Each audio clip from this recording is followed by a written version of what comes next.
formation. First, so urine formation involves 3 stages. So which is the first stage? Ultrafiltration. Ultrafiltration. It was ultrafiltration, or it is a glomerular filtration. Second is Selective reabsorption. selective reabsorption. Okay, so in the selective reabsorption we did everything, right? How the PCT is helping, loop of Henle is helping, DCT is helping, and collecting duct is helping. How the substances are getting reabsorbed from this different part of the nephron. Okay, and this is And we ma'am, the studied third here. Bol. and the third one is tubular secretion, ma'am. Yeah, and the third one is tubular secretion. So this is which, active or passive? First is active or passive? Passive. Yes, Passive. the passive. Second is active as well as passive. And the third is? Third is? Active. Third is active. Okay, so what is getting reabsorbed from PCT? We said that 99% of the glomerular filtrate is getting reabsorbed. But the major part of the glomerular filtrate is getting reabsorbed from PCT. So how much is getting reabsorbed from PCT? Yeah, 70 to 80% of the electrolytes. So generally 85% of the material is getting reabsorbed. Out of that, 70 to 80% electrolytes and water is getting reabsorbed from PCT. Loop of Henle, water from the descending limb of loop of Henle, and electrolyte from the ascending limb of loop of Henle. What is getting reabsorbed from DCT? Under the influence of hormone. Two hormones are influencing over here. Which are the two hormones influencing here? Aldosterone and ADH. Yes, it is aldosterone and antidiuretic hormone. These two hormones act on this distal convoluted tubule and they are absorbing sodium as well as water. And what is getting reabsorbed from collecting duct? It is water. Okay. So water is getting reabsorbed. So arrow असा असेल, tubule मधनं जर बाहेर असेल तर it is अ रिअब्झॉर्प्शन, आणि arrow जर तिकडे जात असेल तर it is what? It is tubular secretion. So you must be remembering this particular diagram or the diagram which is given on page number 295 of NCERT. So can you tell me which are the important part which are helping for the process of tubular secretion? Tubular secretion म्हणजे बघा, हा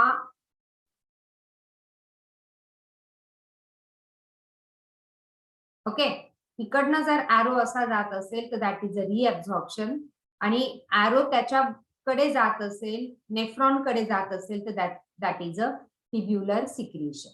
Now tell me, tubular secretion कुठल्या कुठल्या part मध्ये arrow असा जातो? Refer to your diagram on page number 295 and tell me कुठून कुठून tubular secretion होत आहे? कुठून कुठून tubular secretion होत आहे?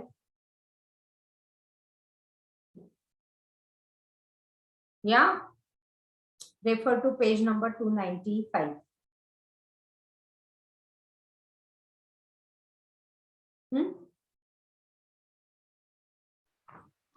PCT and DCT. PCT and DCT. Basically, PCT and DCT is important. So you can give heading tubular secretion.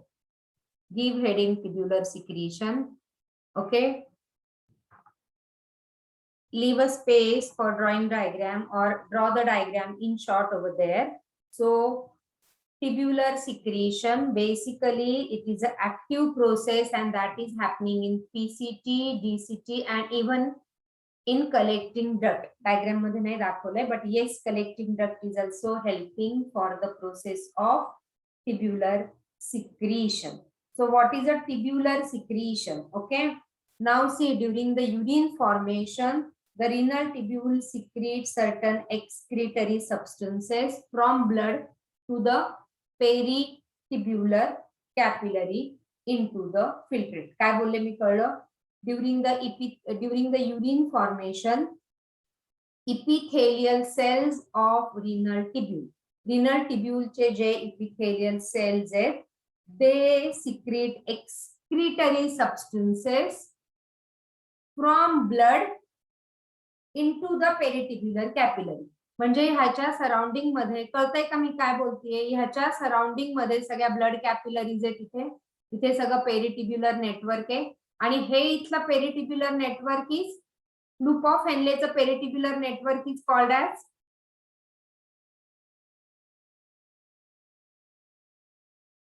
जो juxtamedullary nephron आहे त्याचा लूप ऑफ हेनलेचा peritubular network is having a particular name. What is that name? What is that name? Peritubular capillary. Peritubular capillary, पण loop of Henle मध्ये त्याला एक specific नाव आहे. इट इज येस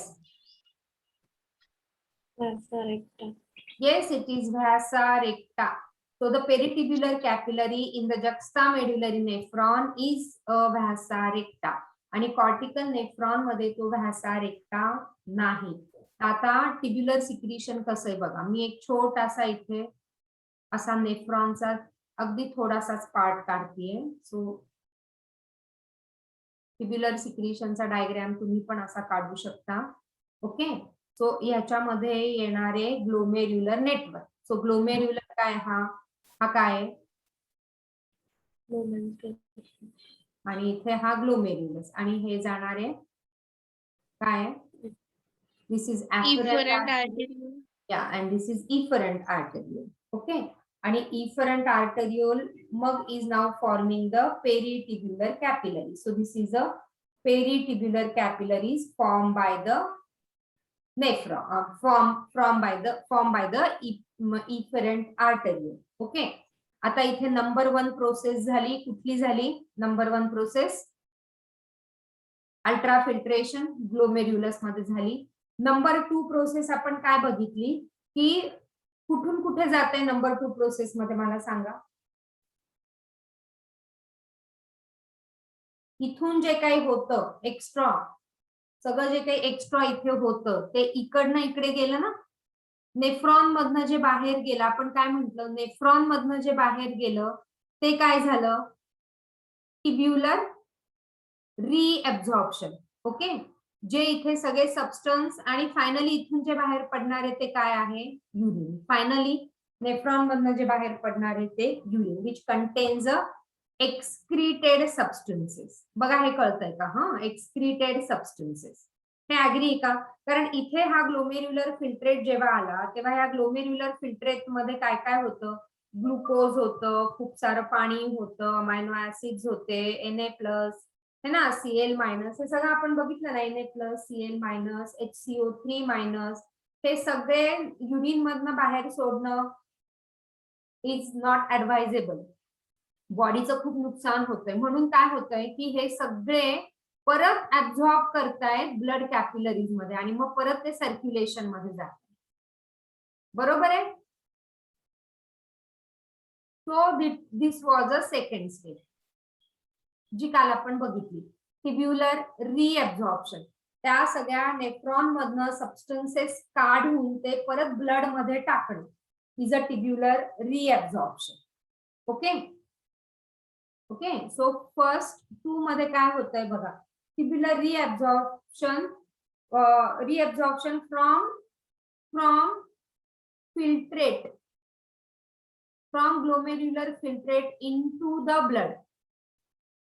हे सगळ्यांना कळतंय का? हे मान्य सगळ्यांना? या कळतंय ना? हा, आणि आता इथे काय होणार आहे? सो ही पहिली प्रोसेस झाली, ही दुसरी प्रोसेस झाली आणि आता आपण करणार आहे, ही छोटीशी डायग्राम काढली तरी चालेल म्हणजे तुम्हाला प्रोसेस सगळ्या कळतील. आणि आता आपण करणार आहे तिसरी प्रोसेस. तिसऱ्या प्रोसेस मधनं हे असं होणार आहे. This is a third process. आपण सेकंड मध्ये काय म्हटलं, from filtrate into the blood, आणि थर्ड मध्ये काय होणार आहे, from blood into the fluid. From blood into the fluid म्हणजे ब्लड मध्ये चुकून जर काही सबस्टन्सेस गेली असेल हा ना, तर त्या सबस्टन्सेस ब्लड मध्ये जर सर्क्युलेट झाली तर बॉडीला ते टॉक्सिक होतील. Again, so to maintain the ionic balance, some of the substances परत इथे मॉनिटर केलं जातं की अरे ब्लड मध्ये काही चुकून गेलं नाही ना, गेलं असेल तर त्याला बाहेर काढा, त्याला युरिन मधनं बाहेर काढा. म्हणून मग हे प्रोसेस होते टिब्युलर सिक्रिशन. आणि ह्या tubular, that is what is a tubular secretion. So how will you define tubular secretion? During urine formation, the epithelial cells of the renal tubules secrete excretory substances from blood into the fluid. Okay, from blood into the filtrate or into the fluid. Filtrate as म्हणायचं, into the filtrate, and that is how is a tubular secretion. लिहायची परत definition का लिहिली? Ma'am ma'am इथे repeat करा ना. Ma'am repeat करा. Urine formation, the epithelial cells of, during urine formation, the epithelial cells of renal tubule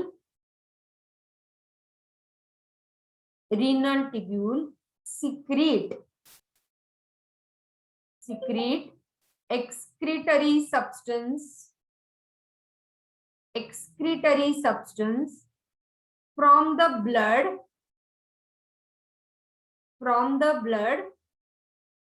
of peritubular capillary, from the blood of peritubular capillary into the filtrate.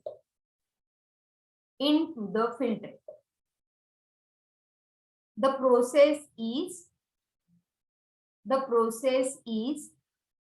tubular secretion. The process is tubular secretion. This is an active process.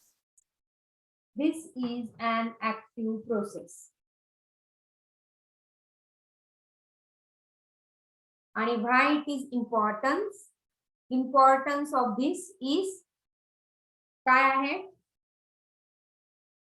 To maintain the ionic and acid base balance. To maintain the ionic and acid base balance of body fluids.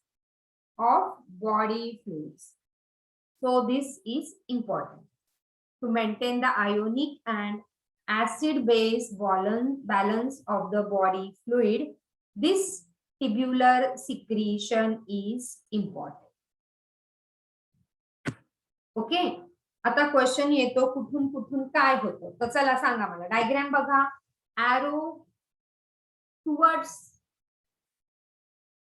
Nephron कडे arrow आहे, renal tubule कडे arrow आहे towards. तर कुठं काय काय होतंय बघा, सांगा. पीसीटीतनं काय होतंय, what is happening in PCT, what is getting secreted in PCT.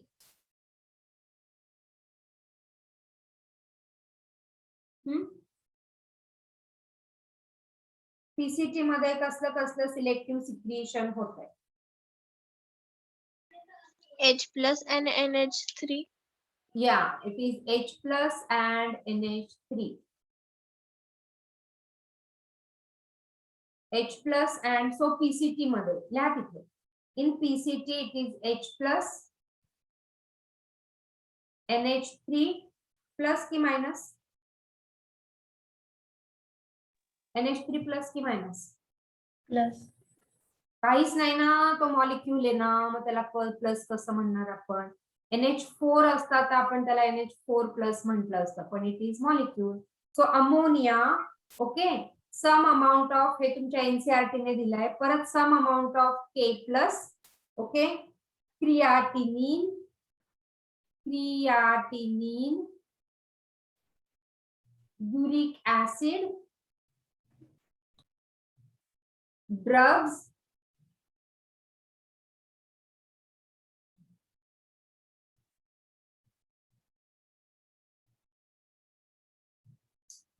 काय आपण ड्रग्स काय मेडिसिन घेतले असेल तर ड्रग्स, हिप्युरिक ऍसिड, हे सगळं पीसीटीत न होतं. डीसीटीत न काय होतंय बघा, DCT K plus and H plus. Yes तुमच्या एनसीईआरटी प्रमाणे it is K plus and H plus.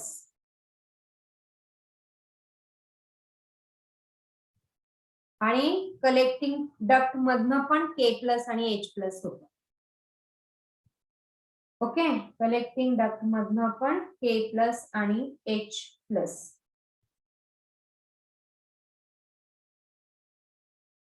Right? So tubular secretion is important step to maintain the ionic and acid base balance of the body fluid. Okay, आणि tubular secretion ही एकच method असते in formation of urine. Okay, in organism which do not have glomerular kidney.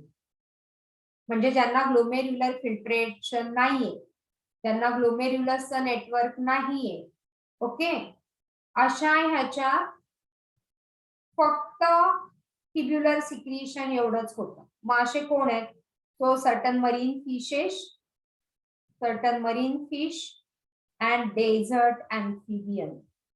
Dessert amphibian यांच्यामध्ये urine formation मध्ये फक्त tubular secretion होतं. कळलं? I hope तुम्हाला कळलं ट्युब्युलर सिक्रिशन. कलेक्टिंग डक्ट मध्ये तुमच्या पॅरेग्राफ मध्ये दिलंय on page number 295. Collecting duct सी खाली दिलेलं आहे त्यांनी. It plays a role in maintenance of pH and ionic balance by selective secretion of H plus and K plus ion. त्याच्यामुळे एनसीईआरटीने ते दिलेलं आहे, डायग्राम मध्ये नाही दिलेलं, पण डायग्राम मध्ये तुम्ही तसा ॲरो करू शकता. सो कलेक्टिंग डक्टचा इथे जो ॲरो आहे ना, तिथे डायग्राम मध्ये करून टाका म्हणजे तुमच्या लक्षात राहील. मॅम पेज नंबर कोणता आहे? H प्लस आणि K plus, page number 295. Collecting डक्टचा जो हेडिंग दिलाय त्यांनी त्याची खालची लाईन बघा, तो तिथे ते असं ॲरो करून तिकडे ते लिहून टाका, K plus and H plus, because your NCERT has mention that.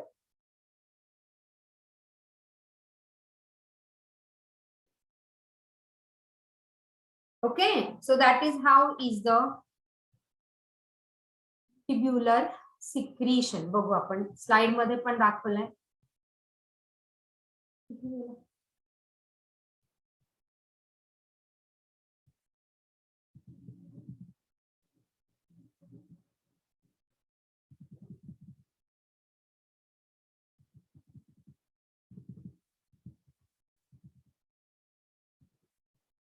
Yes, so this is formation of urine where tubular secretion.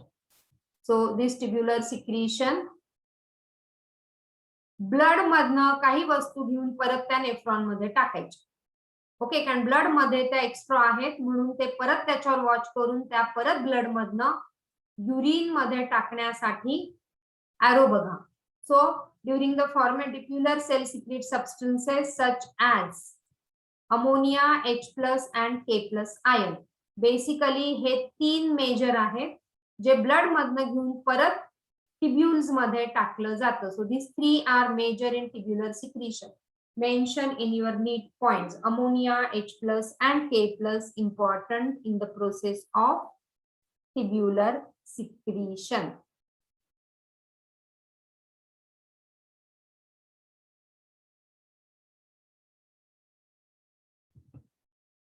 Okay, got this?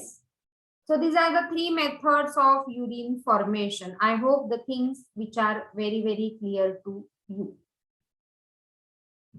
Doubt असेल तर विचारा. हे आपण काल केलं होतं. है ना.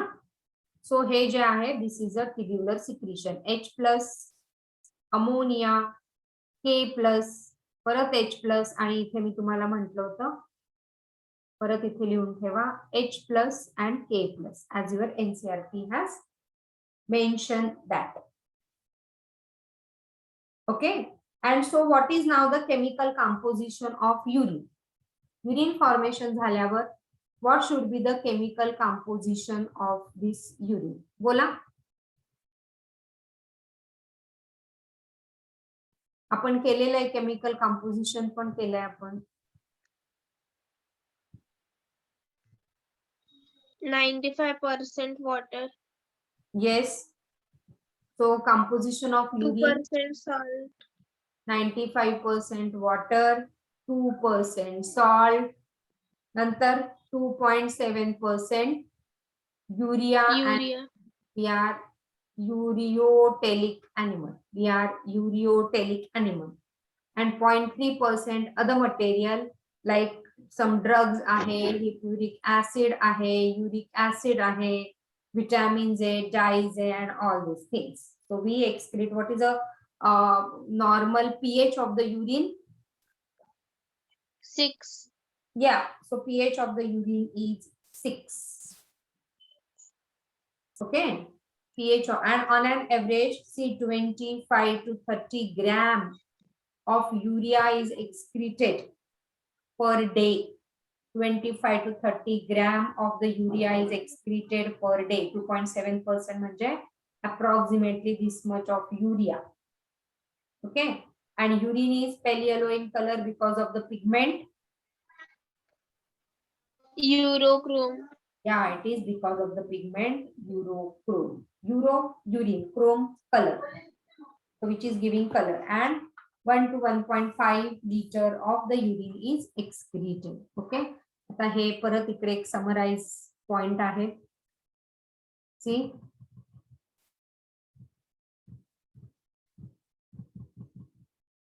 बघा फीचर पीसीटी कुठे लोकेटेड आहे कॉर्टेक्स मध्ये तुम्हाला आता हे माहितीये.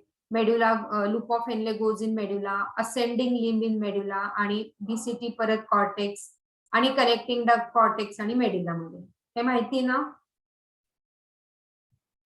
yes ma'am, हा चला इपिथेलियम सांगा. पीसीटीचा इपिथेलियम सांगा. brush border, yes, simple cuboidal with brush border. So brush border म्हणजे it is having microvilli. Loop of Henle so it is having thick and thin segment. thick मध्ये simple cuboidal, yes आणि thin मध्ये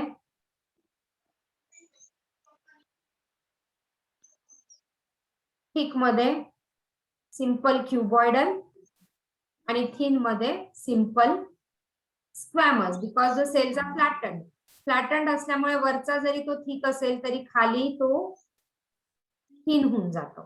बरोबर आहे. Yeah. So DCT again simple cuboidal because again it is thick and collecting it is again simple cuboidal. So majorly simple cuboidal. फक्त loop of Henle मध्ये simple squamous epithelium. लिहिताय तुम्ही. Summary आहे. This is important for NEET. yes ma'am, म्हणजे ma'am thick मध्ये क्युबॉइडल येईल आणि thin मध्ये squamous येईल ना loop of loop of Henley कारण तो ठीक आहे. क्युबॉइडलला जास्त स्पेस लागेल की नाही. क्युबॉइडल हो सरफेस हा आणि फ्लॅटंड आहेत हे एकदम फ्लॅटंड आहेत म्हणून मग तो तिकडे थिन होऊन जाईल. Okay ma'am.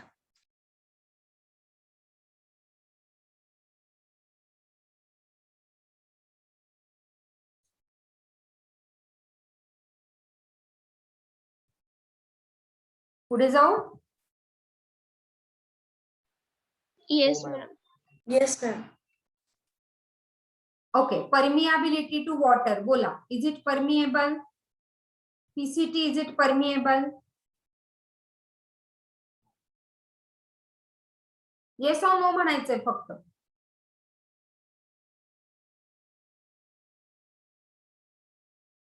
Is it permeable to water, म्हणजे वॉटर इथून बाहेर जातं का?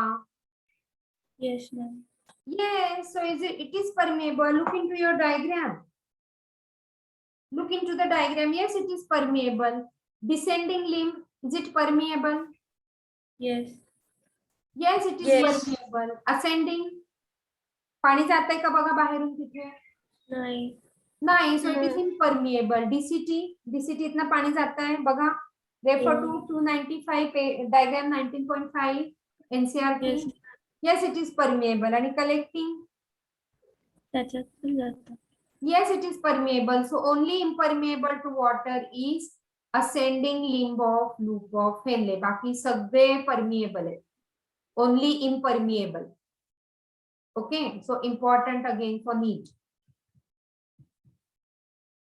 Permeability to solute. Solute इथून गेले का बाहेर बघा. Solute म्हणजे NaCl, K+, Na+, HCO3 गेलेत का इथून? Yes. Yes, it is permeable. इकडनं descending. No. No, it is No. impermeable. Almost नाही, it is impermeable च लक्षात ठेवा. And yes, it is permeable. इथून तर जातातच आहे ना, हे दोघं अपोजिट काम करता एकमेकांच्या. इथून गेलेत का NaCl बाहेर? Yes. Yes, it is. And collecting? No. Yes, it is. Urea गेला, so that is a solute च आहे. युरिया बाहेर गेला की नाही बघा तिकडे. डायग्राम बघा. है ना? चलो नेक्स्ट.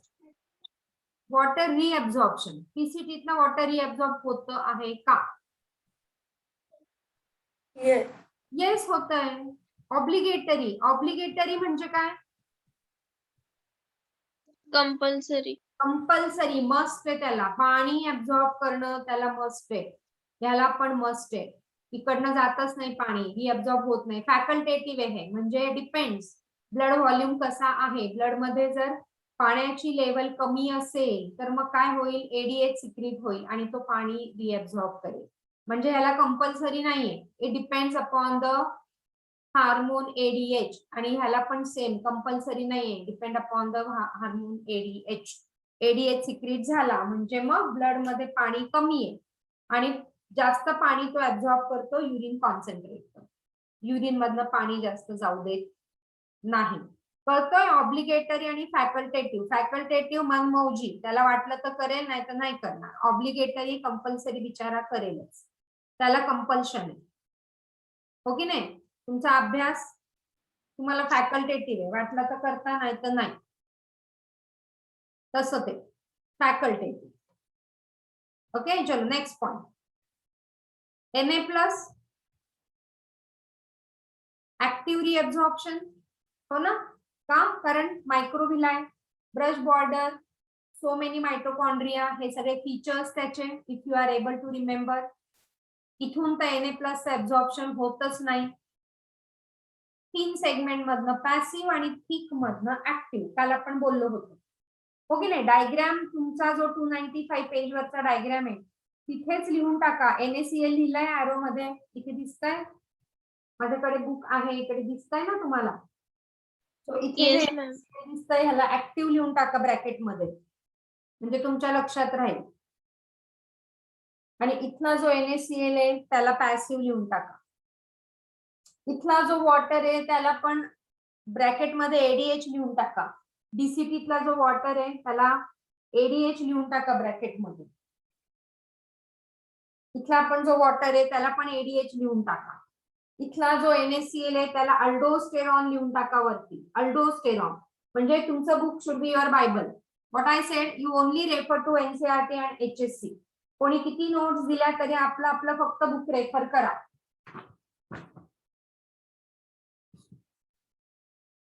डीसीटी मध्ये रिअब्झॉर्प्शन होतं Na+, इकडे पण रिअब्झॉर्प्शन होतं आहे, but it is under the influence of aldosterone. है ना? चलो नेक्स्ट फीचर. Cl- पॅसिव्ह रिअब्झॉर्प्शन होत आहे, हा फरक आहे. सोडियमचा ऍक्टिव्ह, Cl- चा पॅसिव्ह. सेम. थिन मधनं पॅसिव्ह, थिक मधनं active.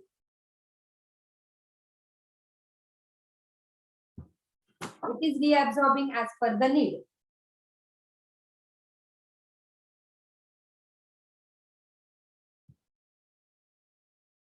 Summary of our urine formation process. Concentration of the filtrate.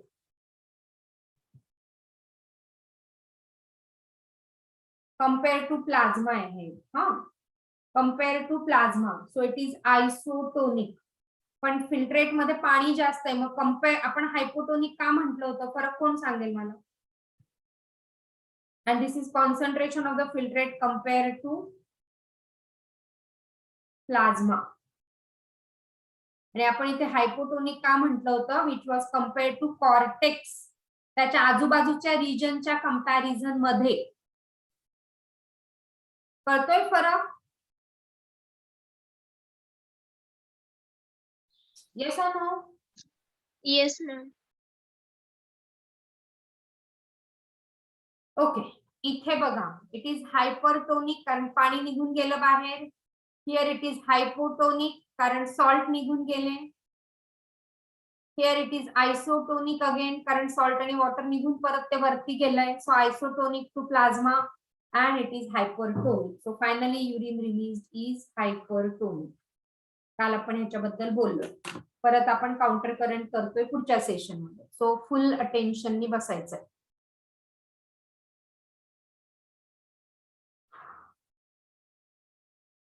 Clear?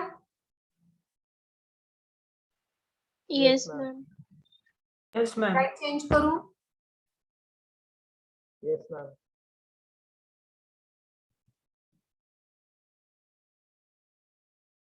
हा. सो काल मला कोणीतरी विचारलं होतं ना की ग्लुकोजचं काहीतरी, काय विचारलं होतं मला वेदांत, मला आठवत नाही. मॅम कधी असं केस होऊ शकते का की ग्लुकोज युरिन बरोबर पण एक्सक्रीट होतंय बॉडी मधनं? हा, मग ती डायबिटिक कंडिशन. ओके, मग we are classifying based upon the necessity, किती गरज आहे रिअब्झॉर्प्शनची. हा, the substances of glomerular filtrate can be categorised into 3 types. बॉडीला किती गरज आहे, ओके, त्याच्यावर they are classified into 3 types. काय रिअब्झॉर्ब करायचंय, सो त्याच्यावरनं they are classified into 3 types.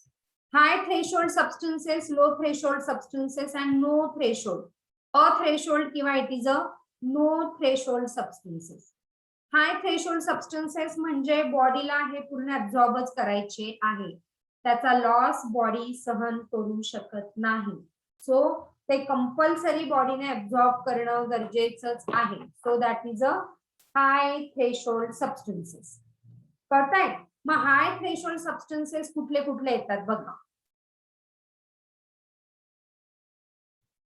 Essential for the body, they are must for the body. And मग कुठले येत असेल, what is your opinion? High threshold म्हणजे त्याचा लॉस बॉडी सहन करू शकत नाही. इथे लिहिते मी, त्याचा लॉस ग्लुकोज. हा, ग्लुकोज आहे. सी विचार this, glucose, amino acids, vitamins, some salt, these are coming under high threshold. मग तरी ग्लुकोज कधी कधी बॉडीत युरिन मधनं बाहेर येतं इन द डायबिटिक कंडिशन. का? कारण बॉडीमध्ये ऑलरेडी सफिशियंट ग्लुकोज आहे आणि मग आता अजून ऍब्झॉर्ब करून मी काय करू, त्याचं बॉडी म्हणेल मी काय करू, आता ऑलरेडी तर ब्लड मध्ये ग्लुकोज मोर दॅन एक्स्ट्रा आहे आणि मग then it keep releasing it from glucose. आणि मग हे जर ग्लुकोज मधनं बाहेर पडलं तर that is called as a glycosuria. Glycosuria म्हणजे ब्लड युरिन मधनं ग्लुकोज बाहेर येते. आपण हे डिसऑर्डर मध्ये परत करणार आहे. ग्लायकोसुयुरिया म्हणजे युरिन मधनं ग्लुकोज बाहेर आलं, इज अ ग्लायकोसुयुरिया. कळतंय? मग हे हाय थ्रेशोल्ड सबस्टन्सेस आहे ज्याचा लॉस बॉडी सहन करणार नाही. ते सगळे रिअब्झॉर्ब होतात, they are efficiently reabsorb. Okay, त्याच्यानंतर there are low threshold substances की ठीक आहे, not very much essential for the body तर ते छोटे छोटे अमाऊंट मधनं ते ऍब्झॉर्ब करतात. So which are this two, urea and uric acid. थोडस लागतं, कसं लागतं आपण काउंटर करंट मध्ये बघू. थोडस लागतं. ओके. आणि नो थ्रेशोल्ड और अथ्रेशोल्ड सबस्टन्सेस ज्याला बाहेरच हुसकवायचं असतं बॉडीला, बाहेर कंपल्सरी काढून टाकायचं, गेट आउट म्हणायचंय. Okay. So which are not reabsorb, so that is creatinine. आणि अजून एक ह्याच्या बरोबर हिप्युरिक ऍसिड. बॉडीला त्याला गेट आउटच म्हणायचं, get out. So that is creatinine. कळलं? मॅम एकदा लास्ट स्लाइड दाखवा ना please. येस.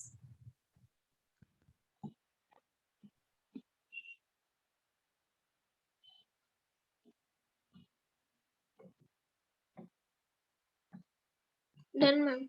Yeah.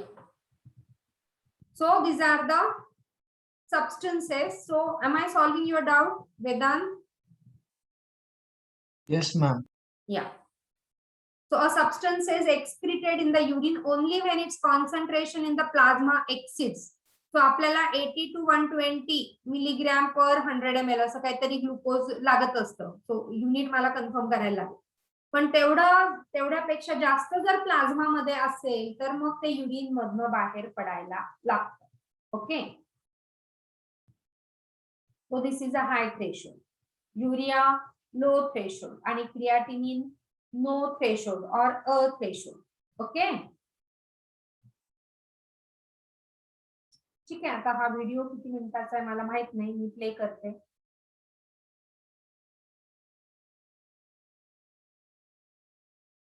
सहा मिनिटाचा. एनिवे मग क्लोज करते कारण तो पूर्ण नाही होणार. So will meet up in the next session.